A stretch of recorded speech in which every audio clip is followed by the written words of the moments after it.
नमस्कार आप सभी को, मेरा नाम श्रेया शुक्ला है। आज हम जिस विषय पर बात करने के लिए इकट्ठा हुए हैं, वो है कि श्रीमद् भगवद गीता के अध्याय 3 और 4 का अवलोकन करेंगे हम। अक्सर जब हम गीता को पढ़ते हैं या फिर किसी भी चीज़ को, किसी भी पौराणिक ग्रंथ को पढ़ते हैं, तो उससे हमारी जो भी समझ हम जो भी समझ पाते हैं, वो अपने-अपने परिदृश्यों के हिसाब से अलग-अलग होते हैं। तो मैं अपनी सूक्ष्म समझ से जितना भी समझ पाई हूँ या फिर जो मेरी इंटरप्रिटेशन है, वो बताने का प्रयत्न करूँगी। वाचन के दौरान कुछ भी त्रुटि रह जाए तो क्षमा कीजिएगा, मैं पहले ही क्षमा प्रार्थी हूँ। तो शुरू करते हैं।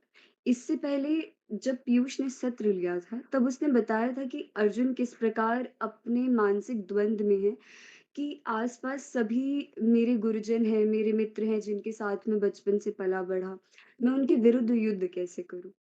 तो अध्याय 3 और अध्याय 4 में भगवान हमें कर्म योग और ज्ञान योग के बारे में बताते हैं, कि किस तरीके से मनुष्य को कार्य करने चाहिए, कौन-सा मार्ग जो है वो उत्तम होता है, किस मनोदशा से करना चाहिए, तो उसके बारे में वो बताते हैं श्री भगवान। तो सबसे पहले जो मूल प्रश्न अर्जुन का आता है अध्याय 3 के शुरुआत में, वो ये कि अगर आप कहते हैं कि ज्ञान कर्म से ज़्यादा श्रेष्ठ है, तो आप मुझे कर्म करने के लिए क्यों कह रहे हैं? आप मुझे युद्ध लड़ने को क्यों कह रहे हैं? ये अर्जुन का प्रश्न है जो शुरुआत में आता है अध्याय 3 के, जिसमें भगवान 2 मार्ग बताते हैं कि 2 तरीके के योग होते हैं, जैसे ज्ञान योग और कर्म योग। ज्ञान योग होता है कि जो सन्यासी होते हैं जिस तरीके से जब कोई सन्यास में रत होता है, तो वो संपूर्ण क्रिया का जो कर्तापन है, उसको सौंप देता है। मतलब वो एक तरीके से कोई कर्म नहीं कर रहा होता है, वो कर्तापन का त्याग कर चुका होता है, जिसको हम कहते हैं ज्ञान योग। जो सन्यासी लोग होते हैं, जो वैरागी होते हैं, जो जिस पथ पे चलते हैं उसको ज्ञान योग कहते हैं। दूसरा होता है कर्म योग, जिसमें आप फल और आसक्ति से रहित होकर कार्य करते हैं, जिसमें मैं हूँ, उसका लोप होता है।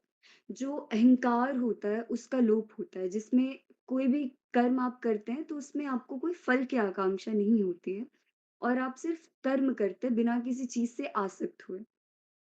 अब यहाँ पर एक प्रश्न ये उठता है कि अक्सर हम ये सोचते हैं कि जब सब चीज़ पहले से निर्धारित है और हर चीज़ का जो फल है वो हमें किसी फल की आकांक्षा नहीं करनी है और जो होना होगा वही होगा, तो हम कर्म ही नहीं करेंगे। तो इसमें शिव भगवान कहते हैं कि कर्म ना करने से बेहतर है कर्म किया जाए। अब किस प्रकार कर्म किया जाए उसके बारे में बताते हैं कि जब आप अपनी सारी इंद्रियों को अपने वश में कर लेते हैं, अर्थात आप किसी चीज़ से अटैच्ड नहीं होते हैं, किसी चीज़ के कॉन्सेक्वेंसेस से अटैच्ड नहीं रहते हैं, चाहे वो पॉज़िटिव हो, चाहे वो नेगेटिव हो। और जब आपका जो उद्देश्य होता है, वो सही होता है, जिसमें आप किसी के प्रति हीन भावना नहीं रखते, किसी के प्रति द्वेष का भाव नहीं रखते हैं, तब जो जिस प्रकार आप कर्म करते हैं, जो व्यक्ति जिस प्रकार कर्म करता है, वो श्रेष्ठ माना जाता है। जिसमें आप किसी चीज़ से आसक्त नहीं हैं, ना फल की कामना कर रहे हैं, ना किसी और व्यक्ति से, वस्तु विशेष से सुन रहे हैं। हाँ,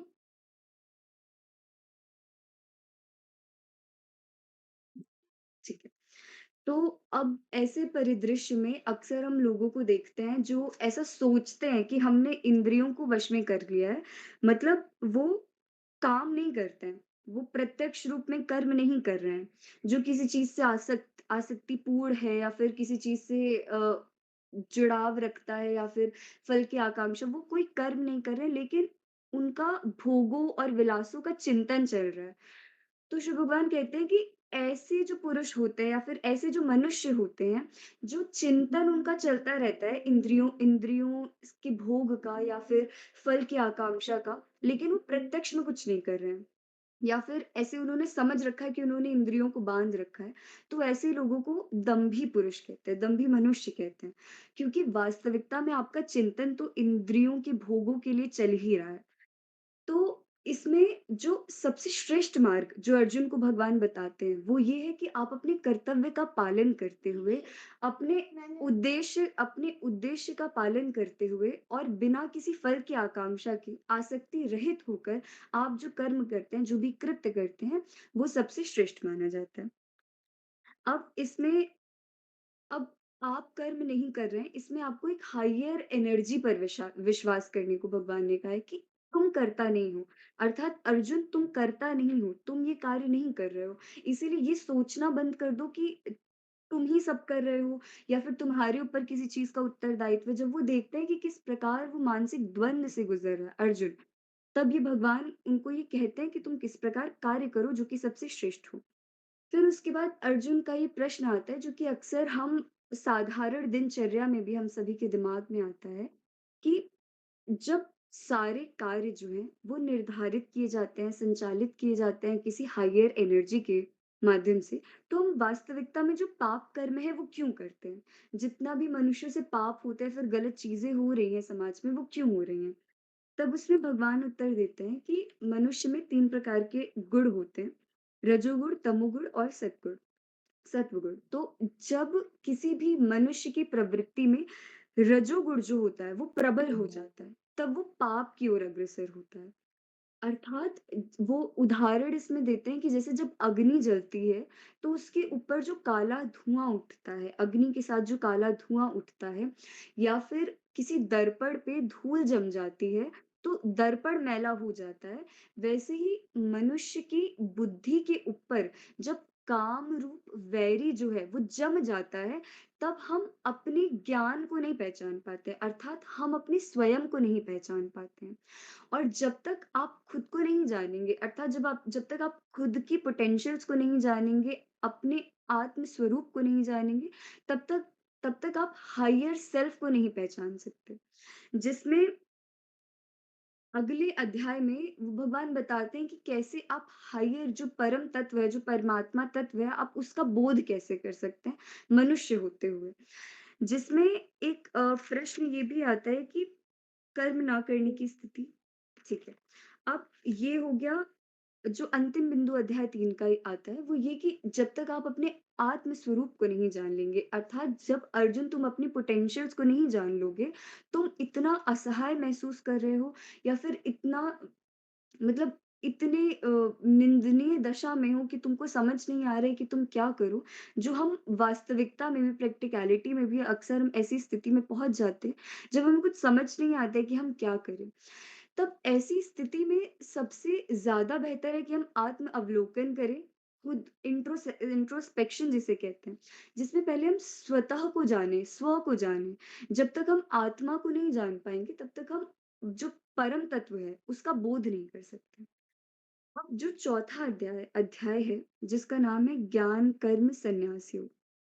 इसमें भगवान कहते हैं कि जो ये अविनाशी योग है, जिसके बारे में मैं तुम्हें बता रहा हूँ, जिसका उपदेश मैं तुम्हें दे रहा हूँ, कर्म योग या फिर ज्ञान योग के माध्यम से, अब उस उपदेश को मैंने कल्पों पहले सूर्य को भी दिया था। सूर्य ने अपने पुत्र व्यवस्त मनु को दिया, फिर व्यवस्त मनु ने अपने पुत्र को दिया। तो ये जो योग का जो उपदेश है, वो मैं बहुत कल्पों पहले से देते आ रहा हूँ। तब अर्जुन के मन में ये जिज्ञासा उठती है कि ऑलमोस्ट मेरे ही ऐज का कोई व्यक्ति है, वो इतने कल्पों पहले कैसे किसी को उपदेश दे सकता है? क्योंकि अभी अर्जुन को पता नहीं है कि अभी अर्जुन श्री कृष्ण को साधारण व्यक्ति ही समझ रहे हैं, अपने सखा के रूप में प्रतिबिंबित कर रहे हैं। तो फिर उनके मन में ये संशय उठता है, तो वो शिव भगवान से पूछते हैं कि मैं ये कैसे मान लूँ कि आपने ही सूर्य भगवान को ये उपदेश दिया था या फिर आप कल्पों पहले आए थे और आपने ये उपदेश दिया था। तब जो सबसे प्रसिद्ध श्लोक है, जो हमने अक्सर लोगों से सुना या फिर रील्स के माध्यम से या फिर जब भी गीता के बारे में बात करते हैं, तो एक बहुत प्रसिद्ध श्लोक है कि यदा यदा हि धर्मस्य ग्लानिर्भवति भारत अभ्युत्थानं धर्मस्य तदात्मानं सृजाम्यहम्। अर्थात जब भी भगवान कहते हैं कि जब भी इस मृत्यु लोक पर अधर्म बढ़ जाता है और जो मेरे निज जन हैं, अर्थात जो धर्म की ध्वजा हैं, संत जन हैं या फिर जो संतवाड़ी है, जब उन पर कोई खतरा आने लगता है या फिर उनकी हानि होने लगती है, तब मैं दोबारा मनुष्य तत्व में आता हूँ और फिर मैं दोबारा धर्म की पुनः स्थापना करता हूँ। अब इससे हम एक चीज़ जो समझ सकते हैं वो ये कि कई बार बहुत ही विपरीत परिस्थितियाँ आ जाती हैं हम सभी के जीवन में, जहाँ पर हम बहुत ही होपलेस हो जाते हैं, नैराश्य की स्थिति में चले जाते हैं कि अब पता नहीं क्या होगा या फिर अब तो कुछ नहीं हो सकता है, अब तो सब खत्म ही हो गया है। इससे ही पता चलता है कि हर बुरी परिस्थिति चाहे कितनी भी लंबी अवधि तक आए, लेकिन एक नई बिगिनिंग ज़रूर होती है या फिर एक पॉज़िटिव नोट पे चीज़ें दोबारा से पुनः स्थापित ज़रूर हो पाती हैं। तो जब भी हम नैराश्य की स्थिति में हों, तो बेहतर है कि हम कोई जल्दीबाज़ी में कदम उठाने से पहले हम खुद के साथ बैठें, इंट्रोस्पेक्शन करें, खुद को जानने का प्रयत्न करें और उसका हल निकालने की कोशिश करें, लोगों से बात करने की कोशिश करें, जिससे हम एक जो लूप होता है, जो कई बार जो सुसाइडल टेंडेंसीज़ होती हैं, जो बढ़ जाती हैं, हम वैसे उस मायापाश में ना पड़े या फिर उस चक्र में ना पड़े, जहाँ पर हम खुद की हानि के बारे में सोचने लगें। तो इस तरीके से भगवान बताते हैं कि जब भी धर्म की जो अधर्म है, वो बढ़ जाता है और धर्म की हानि होती है, तब मैं दोबारा आता हूँ और दोबारा मैं धर्म की पुनः स्थापना करता हूँ। और और आप जब कोई मनुष्य तत्व से मतलब भगवान कहते हैं कि मैं मनुष्य तत्व नहीं हूँ। मैं सिर्फ़ जन्म लेके आता हूँ और मैं परमात्मा तत्व हूँ। मैं अजन्मा, अविनाशी हूँ, जो हायर एनर्जी की बात होती है।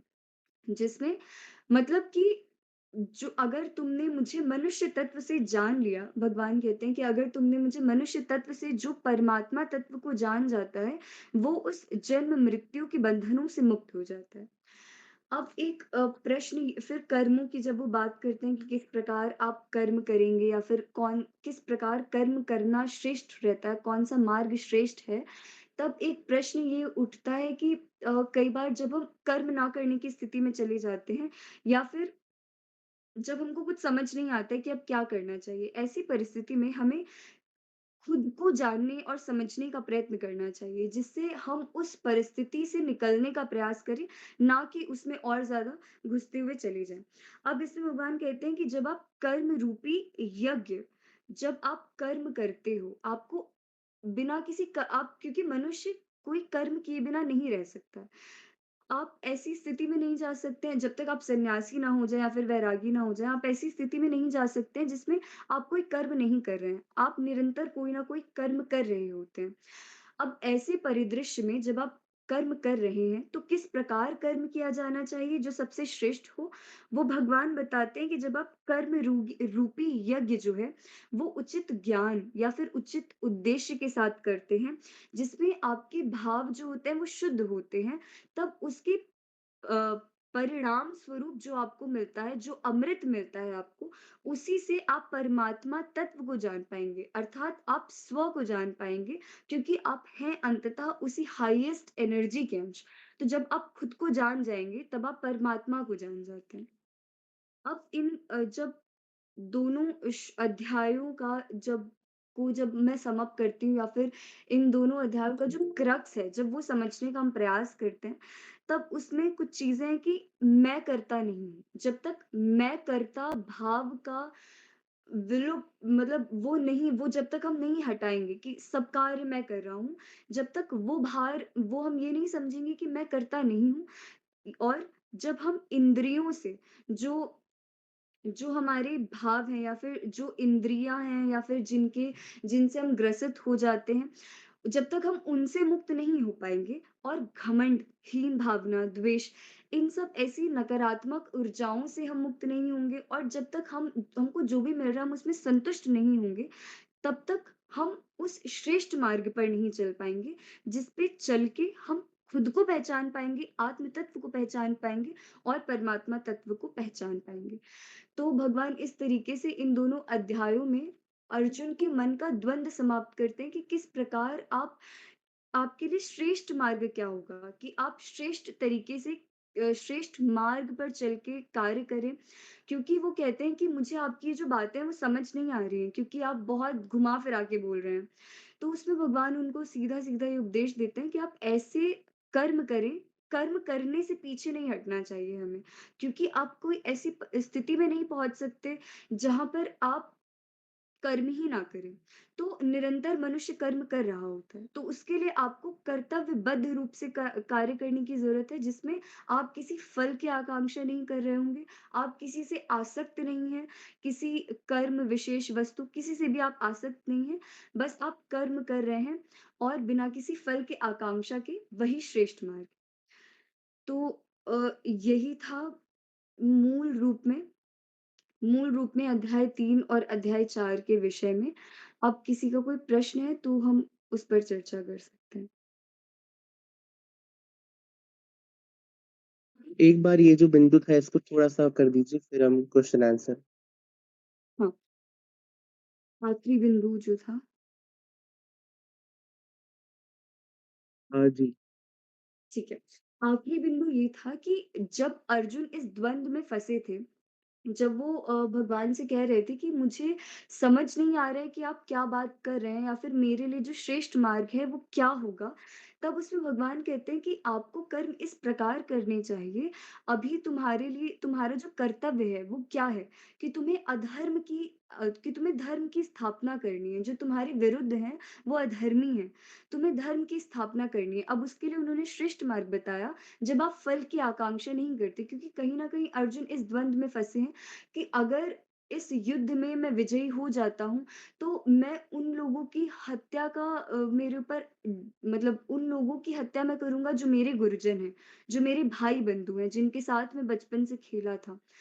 तो उससे उनका तात्पर्य ये है कि वो फल की आकांक्षा कर रहे हैं अर्जुन, जिसमें वो फँसे हुए हैं, जिसकी वज़ह से वो कोई कर्म नहीं कर पा रहे हैं, निर्णय नहीं ले पा रहे हैं, द्वंद की स्थिति में, मानसिक रूप से वो द्वंद में हैं। जिसमें भगवान कहते हैं कि तुम फल की आकांक्षा मत करो। आसक्ति जो है तुम्हारी कहीं न कहीं अर्जुन की आसक्ति है उनके गुरुजनों के प्रति या फिर उनके जो आत्मजन हैं उनके प्रति कि ये मेरे भाई-बंधु हैं या फिर ये मेरे गुरुजन हैं। तो जब हम ऐसी स्थिति में होते हैं जहाँ पे हम आसक्त हैं या फिर हम फल की आकांक्षा करें, तब हम कोई भी कर्म नहीं कर पाएँगे। जिसमें भगवान श्रेष्ठ मार्ग फिर यही बताते हैं कि आपको कर्म की आकांक्षा नहीं करनी, कर्म के बारे फल की आकांक्षा नहीं करनी, फल के बारे में नहीं सोचना है, आसक्त नहीं होना है फल के प्रति या फिर किसी व्यक्ति, वस्तु विशेष के प्रति और आपका जो उद्देश्य होना चाहिए, वो शुद्ध होना चाहिए। आपके जो भाव हैं, वो शुद्ध होने चाहिए। किसी के प्रति द्वेष नहीं रखना है, किसी के प्रति हीन भाव नहीं रखना है। नकारात्मक जो भाव होते हैं, जब आप उन सभी भावों से निवृत्त हो जाते हैं, तभी आप श्रेष्ठ मार्ग पर पहुँच पाएँगे या फिर श्रेष्ठ मार्ग के प्रति अग्रसर हो सकते हैं। कि हम कई बार कॉन्सेक्वेंसेज़ में इतने ज़्यादा उलझ जाते हैं या फिर हम प्रोसेस के बदले हम फल के बारे में एंड रिज़ल्ट के बारे में इतना ज़्यादा सोचने लगते हैं कि हम वो कर्म नहीं कर पाते हैं। तो उस चीज़ से हम थोड़ा डाइवर्ट होके जब हम देखें कि हमारा जो पूरा जर्नी है या फिर जो भी कार्य करने का जो वो पूरा मार्ग है जब हम उस पर ज़्यादा इंक्लाइंड होंगे, तब हम फल की मतलब पूरी तरीके से प्रैक्टिकैलिटी में आज का जो युग है, उसमें हम किसी एग्ज़ाम की भी प्रिपरेशन कर रहे हैं, तब हम रिज़ल्ट्स की ही बात कर रहे हैं। लेकिन अगर एग्ज़ाम की ही बात करें, जैसे हम लोग का सीयूईटी, पीजी का भी एग्ज़ाम आने वाला है, तो अगर मैं लगातार ये सोचूँ कि मेरा तो नहीं होगा पीजी में या फिर मेरा सिलेक्शन नहीं होगा, तो मैं जो मेहनत है, जो मैं बिना उसके सोचे बगैर कर सकती थी, मैं वो मेहनत ही नहीं कर पाऊँगी। अर्थात हम रिज़ल्ट्स में इतने ज़्यादा ना उलझ जाएँ, रिज़ल्ट के बारे में कॉन्सेक्वेंसेज़ में सोचने में इतना ज़्यादा ना उलझ जाएँ, जिससे हम मेहनत ही ना कर पाएँ, जिससे जो सिचुएशंस हैं वो हो सकता है बेहतर हो सकती थी। अब यहाँ पर बात ये आती है कि हमारे हाथ में क्या है? क्या रिज़ल्ट हमारे हाथ में है? मतलब एग्ज़ामिनेशन का जो रिज़ल्ट आएगा क्या वो मेरे हाथ में है या फिर प्रिपरेशन मेरे हाथ? तो वर्तमान में प्रिपरेशन मेरे हाथ में है कि मैं क्या कर सकती हूँ? या फिर जब कोई भी ऐसे द्वंद की परिस्थिति हो तो हमको ये सोचना चाहिए कि अभी मैं वर्तमान में क्या कर सकती हूँ? तब मैं क्या कर सकती हूँ? मैं प्रिपरेशन कर सकती हूँ। मैं अच्छे से पढ़ सकती हूँ, जो डिस्ट्रैक्शंस हैं उसको कम कर सकती हूँ या फिर उस उनको ख़त्म कर सकती हूँ या फिर उन पर ज़्यादा ध्यान ना दूँ। तो ऐसी स्थिति में हम कर्म पर, उस पूरे प्रोसेस पे जब ज़्यादा ध्यान देंगे, तब हमारा जो फल है उसकी उससे हम ना ज़्यादा डिमोटिवेटेड ही हो पाएँगे और ना ज़्यादा हम उत्सुक हो पाएँगे कि हम कर्म ही ना करें। तो ऐसी स्थिति में हमको यही सोचना चाहिए कि वर्तमान में हम कर क्या सकते हैं, हमारे हाथ में क्या है। रिज़ल्ट्स तो नहीं है, किसी भी चीज़ का परिणाम तो नहीं है। तो मेरे हिसाब से प्रैक्टिकैलिटी में ये ज़्यादा बेहतर रहता है। अ, बहुत धन्यवाद। मेरा एक और क्वेश्चन है। ऐसा सामान्यतः कहा जाता है कि जब भगवान को किसी व्यक्ति को भक्त बनाना हो, तो वो अपनी ओर से उस व्यक्ति को आकर्षण देते हैं। तो वो व्यक्ति naturally for some not naturally, unnaturally भगवान की तरफ अचानक से अट्रैक्ट होता है, मंदिर जाना शुरू करता है, नाम जप करता है। पर जब भगवान एक स्टार्टिंग फेज़ खत्म हो जाए, उसके बाद भगवान वो अट्रैक्शन देना बंद कर देते हैं और अपने भक्त को टेस्ट करते हैं, कि देखते हैं उसकी तरफ से अब वो रेट्रोस्पेक्टिव एक्शन आता है या नहीं आता है। पर इसी फेज़ में ज़्यादातर लोग भक्ति में उलझ जाते हैं, वो इस तरह से कि भगवान के प्रति आकर्षण, भगवान के नाम के प्रति आकर्षण धीरे-धीरे कम होने लगता है। क्योंकि ज़ाहिर-सी बात है, मनुष्य जिसको सामने से कभी देखा ही नहीं है, जिसका अनुभव नहीं कर पाया, केवल सुना है दूसरों से, उस पर भरोसा नहीं होता है, द्वंद रहता है और इसलिए हम कहीं न कहीं वो उलझ जाते हैं। एक भक्त होने के नाते या फिर एक भक्ति के काम में संलग्न होने के नाते, किस तरह से हम वो आकर्षण मेंटेन करके रख सकें कि भगवान को हम प्राप्त कर सकें? क्योंकि वो आकर्षण शायद हम सभी लोगों के अंदर धीरे-धीरे कम होता है, एक समय के बाद, तो वो कैसे मेंटेन किया जाए? ठीक है।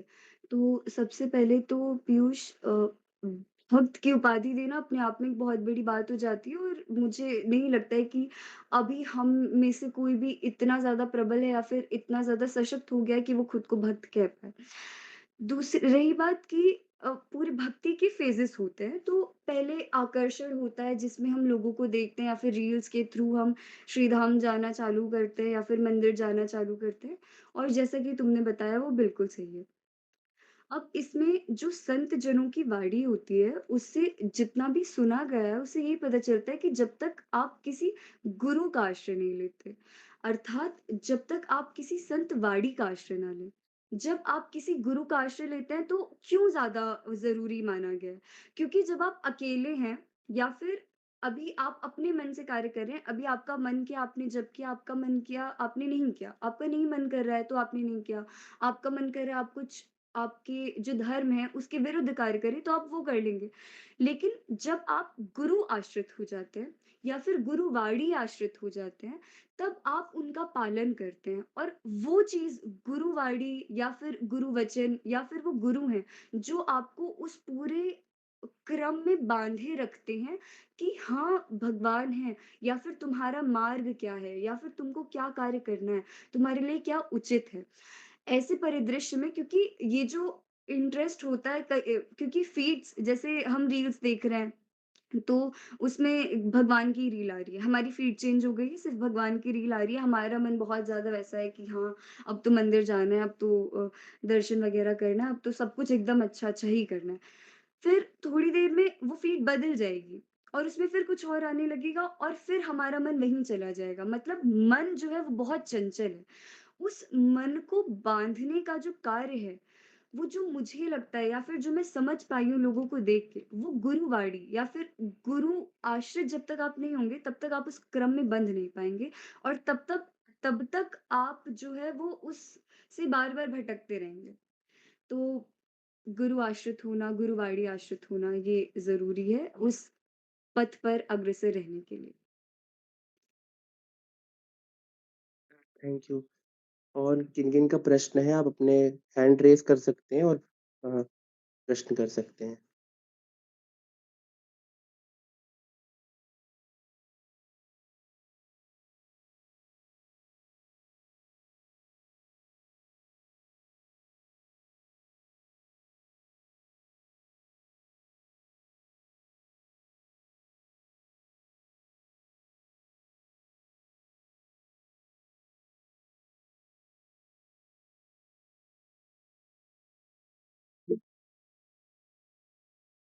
हाँ।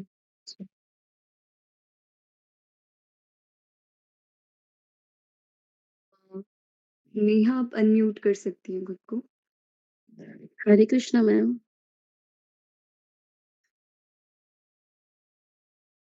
मैम मेरे को ना ये पूछना था कि मुझे वैसे आत्मा से रिलेटेड क्वेश्चन पूछना था आपसे कि जैसे आत्मा है हमारी, वो प्रभु का एक अंश है ना? जो अ, बाद में हमारी जो शरीर की मृत्यु के बाद वो आत्मा परमात्मा से मिलती है।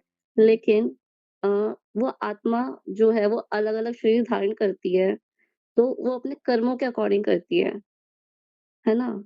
जैसे कि पिछले जन्म में हमने जो भी कर्म किए, उसके अकॉर्डिंग ही हमें दूसरा जन्म मिलना है। लेकिन जब हम इस धरती पे पहली बार आए होंगे, तो हमने तो उस टाइम कोई कर्म ही नहीं किए होंगे, तो उससे हमें क्यों वैसे कोई दूसरा कोई जैसे किसी को कुछ कुत्ते का जन्म मिला, किसी को किसी का जन्म मिला, तो ऐसा क्यों?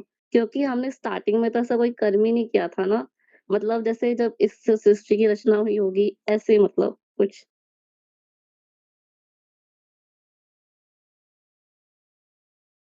ये तो मेरी भी जिज्ञासा थी कि लेकिन वास्तविकता हमको नहीं पता कि हाँ, हिमांशु। कोई बात नहीं, आप बोल लो उसके बाद मैं बोलूँ। नहीं, तुम ही बोल लो। अरे बताओ, बताओ।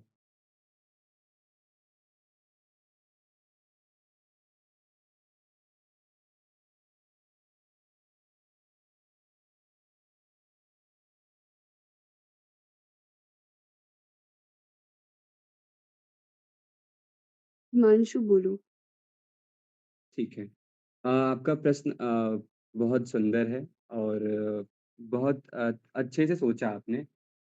अगर इसको आप गीता को मानती हैं और आप श्री कृष्ण को मानती हैं, तो आपने पुराणों को पढ़ा होगा या फिर सुना होगा या फिर कहीं किसी के आप्त वचनों में सुना होगा। तो जब ये सृष्टि की रचना की बात आती है, तो इस सृष्टि की रचना जब हुई थी तब भगवान ने सभी जीवों को जब बनाया था, उसमें ऐसा नहीं था कि सबको जो है कोई किसी ने कोई कर्म किया है, उसके आधार पे उसको बनाया जा रहा है। सबसे पहले ईश्वर ने हम सबको बनाया था या फिर समस्त सृष्टि के जो जीव हैं, उन सबको इस पृथ्वी पे, इस धरा पे अगर बनाया था, तो वो अपने अनुसार बनाए थे। उनके जहाँ तक मेरी समझ है, उनके जो इच्छा में, उनके जो आकांक्षा में, वो जिस तरह से सबके अंदर उन्होंने नैतिकता दी थी, सबके अंदर ही उन्होंने मानवीयता दिया था, सबके अंदर मनुष्यता दिया था। हर जीव को जैसे हमारे अंदर जितना हम जीव हैं और हमारे अंदर एक चेतना है, तो ऐसा नहीं है कि जो दूसरा जीव है उसके अंदर चेतना नहीं था, उसके अंदर भी उतना ही चेतना था। बाद में हम उस कर्म से या फिर उस रूप में, उस जीव रूप में जन्म के बाद हम किस रूप में अपना कर्म करते हैं, उस कर्म के भाँति हमारा जो है एक कर्म सिद्धांत शुरू होता है। तो कर्म सिद्धांत की प्रक्रिया प्रथम जन्म से नहीं है। कर्म सिद्धांत का जो प्रक्रिया है या फिर कर्म सिद्धांत का जो चलायमान होता है, वो एक बार समस्त प्राणियों का इस सृष्टि में आने के बाद से शुरू होता है। तो इसके ऊपर वो अप्लाई नहीं होता है। वो कुछ ऐसा केस बनेगा। Thank you. मेरे को एक और क्वेश्चन पूछना था। जैसे हमारी जो आत्मा है, ज़रूर, ज़रूर। गीता के जो दूसरा अध्याय है उसमें भगवान बताते हैं कि जो आत्मा है ना उसे काटा जा सकता है, ना जलाया जा सकता है, ना उसे मारा जा सकता है और ना आत्मा को सुख होता है ना दुःख होता है। फिर भी आत्मा को उसके कर्मों के हिसाब से या स्वर्ग की या नरक की प्राप्ति क्यों होती है फिर? क्योंकि ना आत्मा को तो ना सुख लगता, ना दुःख लगता, फिर ऐसा क्यों? बहुत अच्छा प्रश्न है।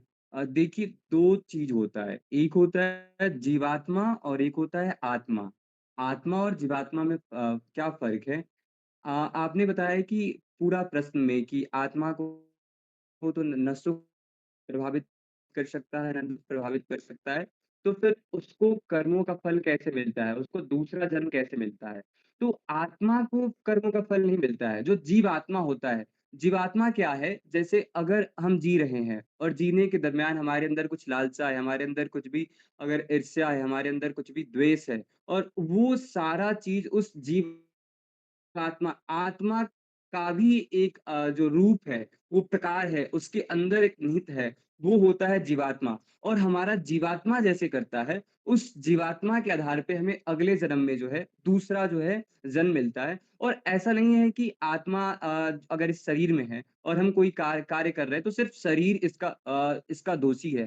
पूरा आत्मा जो है इस संसार में हम माया में है। अगर संसार में हम माया में हैं, तो जब तक इस माया से हम नहीं निकलेंगे, जब तक इस माया से नहीं निकलेंगे, तब तक आकांक्षा से नहीं निकलेंगे और आकांक्षा से नहीं निकलेंगे, तब तक अनासक्ति से नहीं निकलेंगे और अनासक्त रहेंगे, तो वो आत्मा हमारे भीतर भले हो और उस आत्मा का जो एक प्रकार है, एक पार्ट है, एक अंग है जीवात्मा, वो उसको उस जो क्रिया किया है इस जन्म में, उस या फिर पिछले जन्म में, उसको अगले जन्म में उस क्रिया के साथ जाना ही होगा।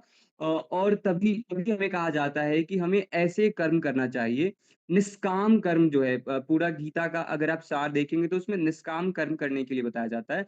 आप अगर निष्काम कर्म करते हैं, तो आपको जो ये जन्म मृत्यु का जो बंधन है, जो ये पूरा जो जन्म का चक्र है, उससे आप छुटकारा पा सकते हैं और तब आपको जो है आत्मा जो परमात्मा में जो मिलन होता है, वो तब होता है।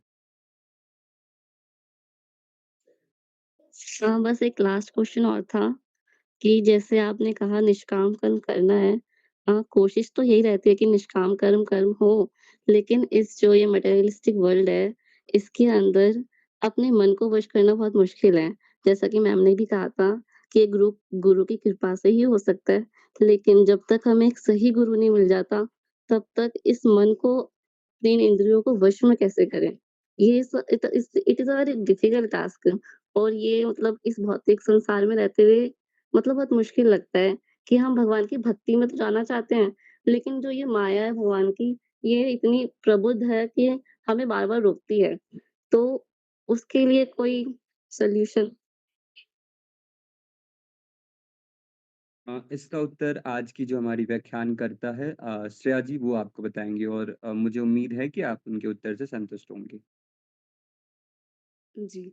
अ, देखिए ऐसी परिस्थिति जो है वो वर्तमान में और जिस परिप्रेक्ष्य में हम रह रहे हैं, सबके साथ ही होती है। लेकिन इन्हीं सब से निवृत्त होने के लिए ही तो साधन का कॉन्सेप्ट बना है, अर्थात मेडिटेशन का कॉन्सेप्ट बना है। और जो आप बात करती हैं कि उचित गुरु या फिर कोई सही गुरु कैसे मिले?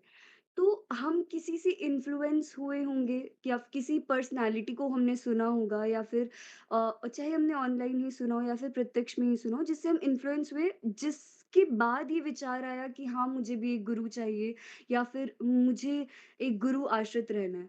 तो ज़रूरी नहीं है कि आप जब तक उनसे दीक्षा ना लें तब जब तक आप उनसे दीक्षा ना लेंगे या फिर तब तक कैसे करें? आप उनको सुन सकते हैं, डेली आप उनको सुनें। इंस्टाग्राम पे अब तो बहुत सारे हमारे पास साधन भी हैं, ऑनलाइन वीडियोज़ हैं, उनके माध्यम से आप उन्हें सुनें। पहले उन पे पहले रुचि का विकास होना चाहिए, आपका मन लगना चाहिए। सुनने में जब आपका मन लगेगा, तो ऑटोमैटिकली वो भाव आएँगे कि मुझे गलत काम नहीं करना है या फिर मुझे क्या सही है वो करना चाहिए। क्योंकि जब भी आप किसी गुरुवाणी को सुन रहे होते हैं, उसमें वो बताते हैं कि क्या कार्य करना चाहिए और क्या नहीं करना है। जो सिद्ध महापुरुष हैं, जिनके बारे में हम सुनते हैं, ऑनलाइन प्लेटफ़ॉर्म पे सुनते हैं, प्रत्यक्ष रूप में लोगों से सुनते हैं कि वो कितने सिद्ध हैं। उनसे जब आप उनकी वाणी को सुनेंगे, उनका अनुसरण करेंगे, तब ऑटोमैटिकली जो विकार हैं आपके मन के, कि ये गलत कार्य करने का मन करता है या फिर ऐसी इच्छा उठती है, धीरे-धीरे प्रयत्न से, सुनते-सुनते ही आपके मन के जो वो विचार हैं, उनका लोप होगा और जब उनका लोप होगा, तब आप सही मार्ग पर अग्रसित होंगे। अर्थात जो बाकी विधियाँ हैं, जिन भी भगवान में आप रुचि रखते हैं या फिर जिस भी धर्म से आप संबंध रखते हैं, उनके प्रति आपकी रुचि बढ़ेगी उन संत वाणियों से। तो फिर आप नाम जप करेंगे और जितने भी दूसरे प्रकार के साधन हैं, वो करेंगे और तब आप एक ऐसी स्थिति में पहुँच जाएँगे, जो आप एक ऐसी मनोदशा में पहुँच जाएँगे, जहाँ पे आप किसी भी गलत कार्य को करने के लिए अग्रसर हो ही नहीं पाएँगे, क्योंकि आपके बैक ऑफ द माइंड में वो हरदम चलता रहेगा कि गुरु ने ये कहा था या फिर उन्होंने ये कहा था या फिर जो भगवान है वो हमें देख रहे हैं। तो आपको ज़रूरी नहीं है कि प्रत्यक्ष में ही कोई ऐसे गुरु मिलें जिनके प्रति आप आश्रित हों। आप जिन भी महापुरुषों के बारे में सुनते हैं, आप उनकी वाणी का भी आश्रय ले सकते हैं।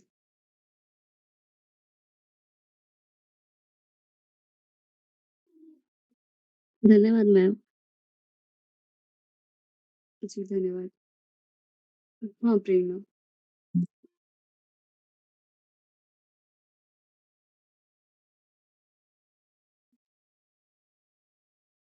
हाँ, प्रेरणा माइक अनम्यूट करके पूछ लो।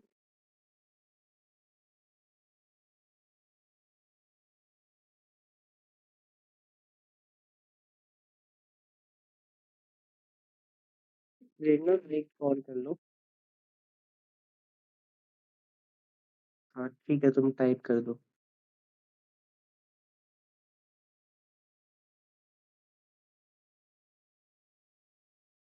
टाइप करिए, क्वेश्चन पूछ लो।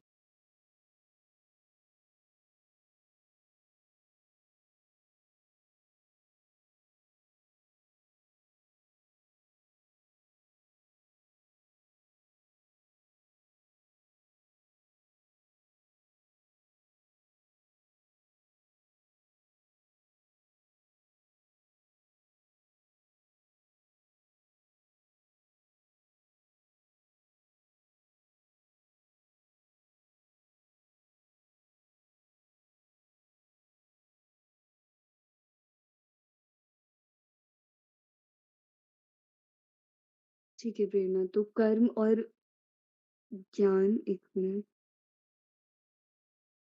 कर्म और ज्ञान का सही संतुलन पाने के लिए हमारी प्रायोरिटी क्या होनी चाहिए? ठीक है। जैसा कि भगवान ने भी अर्जुन को कहा कि प्रायोरिटी जो हमारी होनी चाहिए, वो होनी चाहिए कर्म। और मेरा भी यही मानना है कि जब भी आप ऐसे द्वंद में हो या फिर कर्म और ज्ञान के बीच में जब भी कुछ चूज़ करने की बारी आती है, तो हमें सबसे पहले कर्म करने की ज़रूरत है। कर्म किस प्रकार करना चाहिए, वो भगवान बताते हैं कि बिना फल की आकांक्षा के और आसक्ति रहित और जो शुद्ध उद्देश्य के साथ, जिसमें आप किसी के प्रति हीन भावना नहीं रख रहे हैं, किसी के प्रति द्वेष नहीं रख रहे हैं। जब आप वो कर्म करते चलते हैं, उस प्रकार कर्म करते हैं, तो धीरे-धीरे आपको चीज़ों का ज्ञान भी होने लगता है। तो मेरा ऐसे मानना है कि ये 2 चीज़ें जो हैं वो अलग हैं ही नहीं। जब तक आप कर्म नहीं करेंगे, इस प्रकार कर्म करने की बात हो रही है जिसमें आप किसी फल की आकांक्षा नहीं कर रहे हैं। ऐसे जब आप कर्म करते हैं, तो आपको धीरे-धीरे ज्ञान की प्राप्ति होती है और तभी आप ज्ञान प्राप्त करने के लिए एक उचित पात्र भी बन पाते हैं।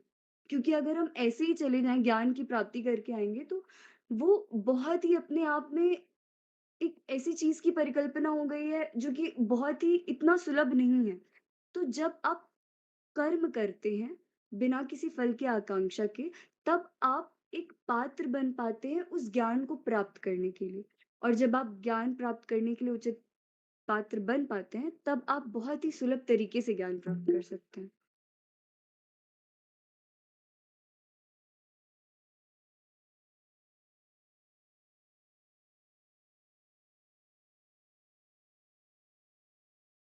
ठीक है, और किसी का हाँ, पीयूष।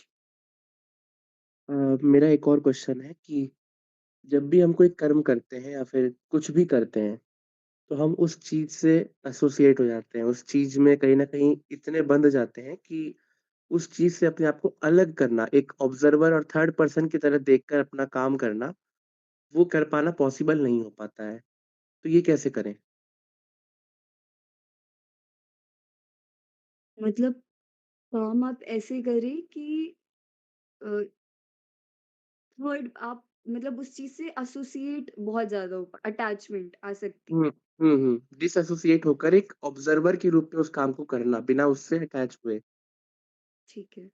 तो मुझे ऐसा लगता है कि जब भी आप कोई कार्य कर रहे होते हैं, जब आप उसके प्रोसेस को एन्जॉय कर रहे होते हैं, ना कि उसमें इतना ज़्यादा रम जाते हैं कि अब जो है सो है वो यही है बस। जब आप उस पूरी जर्नी को एन्जॉय कर रहे होते हैं, तब मुझे लगता है कि आप उससे इतना ज़्यादा एसोसिएट नहीं हो पाते कि आपको दुःख हो। मतलब आसक्ति का जो अर्थ होता है वो क्या होता है कि किसी भी चीज़ से आप इतना ज़्यादा जुड़ गए हैं कि जब भी आपका वियोग होगा, आपको दुःख होगा या फिर आप उस दुःख को नहीं झेल पाएँगे। तो ऐसी परिस्थिति में कर्म जो है वो इस प्रकार करना चाहिए कि ये इतनी ही अवधि के लिए है, अर्थात उस चीज़ को एन्जॉय करके, ना कि ये सोच के कि अब जो है या फिर जिस भी तरीके से ये होना है अब मेरा जीवन ही यही है। तो जब आप उस चीज़ को एन्जॉय करते हैं रेदर देन उसको ये मान लेना कि मेरा सर्वस्व यही है, तब आप उस चीज़ से आसक्त नहीं होते हैं और तब आप उस चीज़ को बेहतर तरीके से भी कर पाते हैं।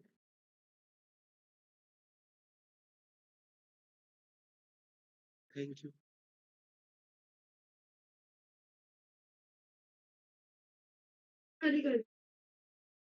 और किसी का प्रश्न?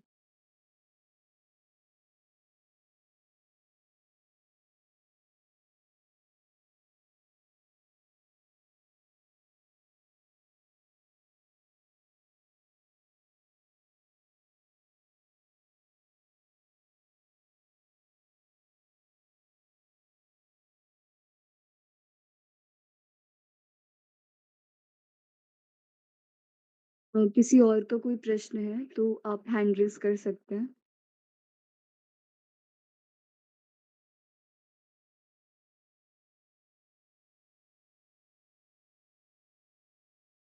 हाँ, उन्नति।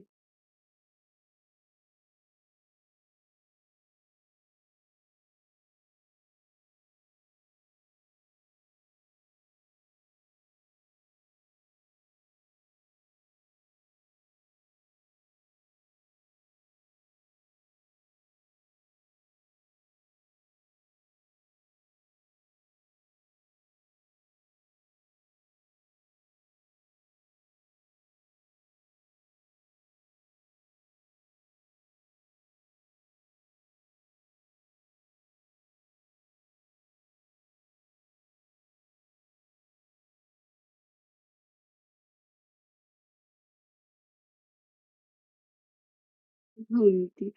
मुझे ऐसा लगता है कि भय का संतुलित रूप में होना आवश्यक है। मतलब ऐसा भी ना हो कि मुझे कुछ भय ही नहीं है, अर्थात जो मेरी दिनचर्या है, अगर मैं भक्ति मार्ग पे चल रही हूँ और मुझे एक पर्टिकुलर दिनचर्या का पालन करना चाहिए, तो ऐसा भी नहीं हो कि इतन भय ही नहीं है ज़रा भी, तो उस दिनचर्या से मैं विमुख हो जाऊँ। और इतना भी भय नहीं होना चाहिए कि उस दिनचर्या का भी मैं ढंग से पालन ना कर पाऊँ। अर्थात जब भी हम कोई कार्य करें, तो इस तरीके से करें कि मुझसे कोई अपराध ना हो। जैसे भक्ति मार्ग में जब हम चलते हैं, तो सेवा भाव रहता है, तो उस प्रकार से ये अपराध बोध कि मुझसे कोई अपराध ना बन जाए, मुझसे कोई सेवा में कमी ना रह जाए, ये संतुलित मात्रा में इस भय का रहना बहुत आवश्यक है। अगर हम बिल्कुल भी भय रहित हो जाएँगे या फिर अपने तरीके से कार्य करने लगेंगे, तो जो सेट ऑफ रूल्स रेगुलेशन का हमें पालन करना चाहिए, हम हो सकता है कि वेग में आकर, माया के वेग में आकर या फिर काम के वेग में आकर उन रूल्स रेगुलेशन को भी तोड़ दें या फिर उन रूल्स रेगुलेशन के बदले अपने कुछ स्थापित कर दें। तो जब भी हमको कोई पर्टिकुलर दिनचर्या दी जाती है या फिर कोई भी हमको सेट ऑफ रूल्स रेगुलेशन का के पालन करने को कहा जाता है, तो हमको इसके लिए सही शब्द मेरे हिसाब से अनुशासन होगा, कि भय के बदले अनुशासन रहना चाहिए। जब हम अनुशासित रूप में कार्य करते हैं, तो वो कार्य भी सफल हो पाता है और हम मन से कार्य भी कर पाते हैं, वरना हम कांस्टेंट उस फ़ियर में ही रह लेंगे कि रिज़ल्ट क्या होगा? फिर वही चीज़ कि हम रिज़ल्ट के बारे में ही सोचते रहेंगे। कि रिज़ल्ट ऐसा हो गया जिससे कहीं भगवान गुस्सा ना हो जाए या फिर तो हम कोई कार्य कर ही नहीं पाएँगे क्योंकि हम इतना ज़्यादा उसमें उलझे रहेंगे। तो अनुशासन बहुत ज़रूरी है। भय के बदले अनुशासित रूप में कार्य करना बहुत ज़रूरी है क्योंकि आप आश्रित हैं, तो भय की क्या ज़रूरत है?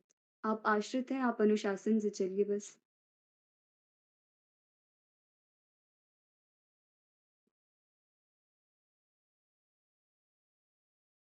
हाँ, खुशी।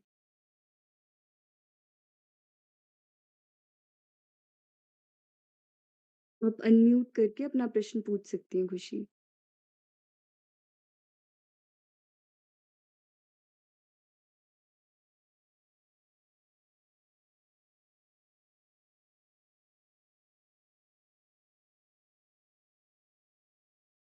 खुशी आपकी आवाज़ अच्छा आप टाइप कर रही हैं, ठीक है।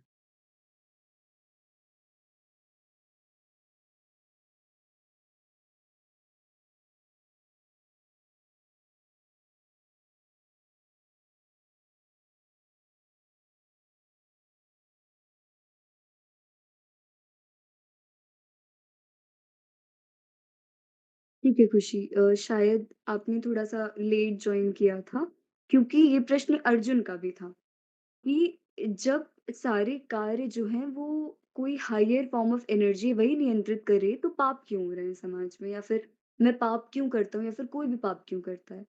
तब उसमें वो बताते हैं कि मनुष्य में 3 प्रकार के गुण होते हैं, रजोगुण, तमोगुण और सत्वगुण।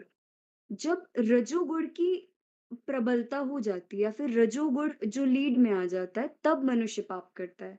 जैसे उन्होंने इसके उदाहरण भी दिए कि जैसे जब अग्नि जलती है, तो उसके ऊपर काला धुआँ भी जम जाता है, या फिर जब हम देखते हैं कि आग जल रही है तो काला धुआँ भी उठता है, या फिर किसी दर्पण पे जिस प्रकार धूल-मिट्टी जम जाए जिससे वो गंदा लगने लगता है, वैसे ही हमारे मन के जो हमारा ज्ञान है, उस पर काम वासना की धूल जम जाती है, जो कि रजोगुण से बना होता है। अर्थात हमारी बुद्धि पर रजोगुण की धूल जम जाती है, जिससे हम ऐसे कृत्य करते हैं जो कि पाप होता है, जो कि गलत कार्य होते हैं, जो अनैतिक होते हैं। तो रजोगुण की प्रबलता से हम ऐसे कार्य करते हैं, पाप वगैरह।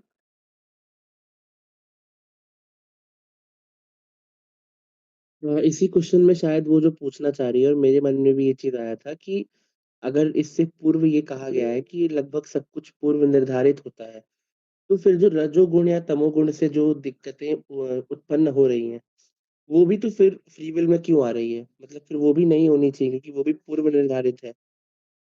किस व्यक्ति में कौन-सा गुण होगा, ये भी तो पूर्व निर्धारित हो सकता है।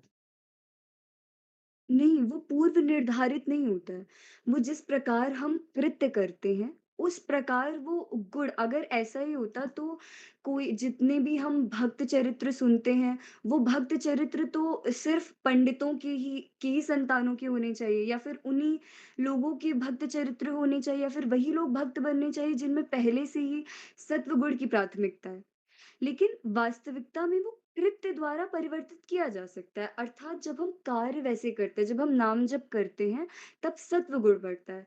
जब हम सही भोजन खाते हैं, तब उससे सत्व गुण बढ़ता है।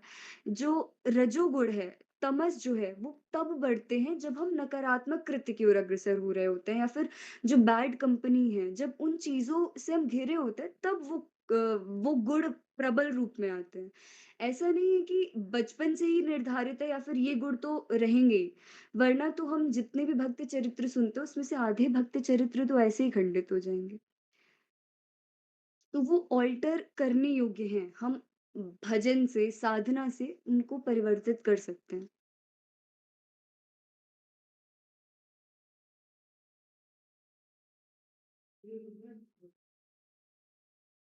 खुशी, तुमको हो सकता है मतलब शायद उत्तर प्राप्त हो गया है। और किसी का प्रश्न?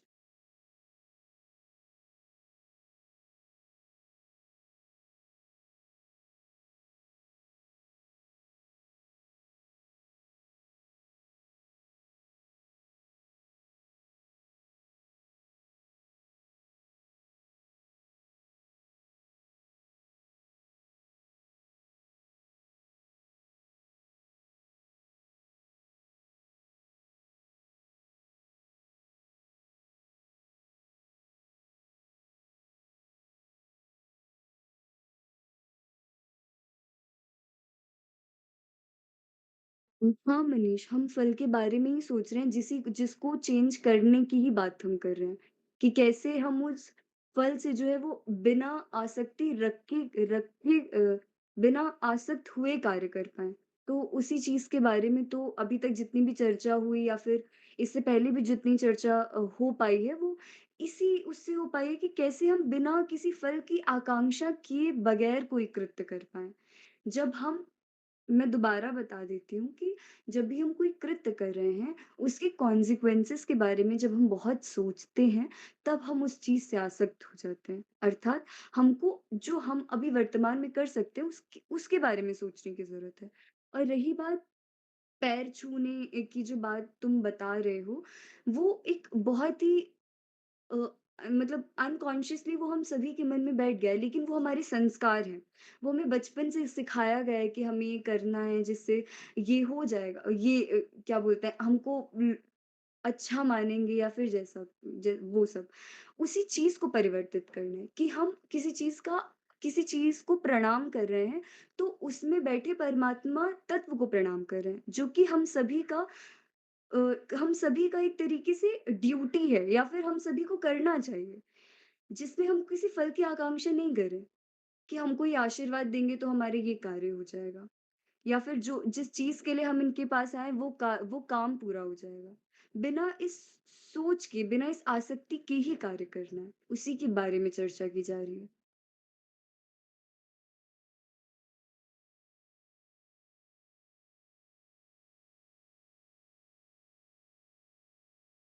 और किसी का कोई प्रश्न?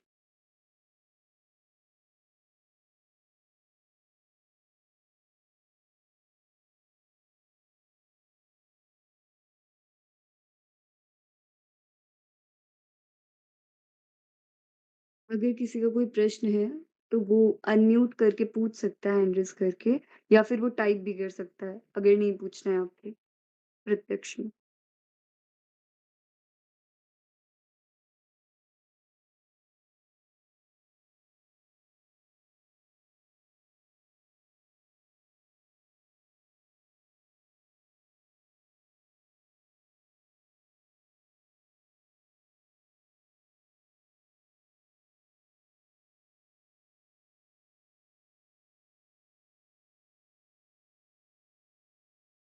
अगर सबका प्रश्न हो गया होगा तो हम सत्र की समाप्ति की ओर बढ़ रहे हैं। बहुत धन्यवाद आप सभी का कि आज आप जुड़े और बहुत धन्यवाद श्रेया आपका कि आप पूरे सत्र के दौरान सत्र को उद्बोधन और सबका प्रश्न लेते हुए और सबको एकदम बेहतरीन उत्तर देते हुए आपने पूरे सत्र को एक आनंददायक बनाया।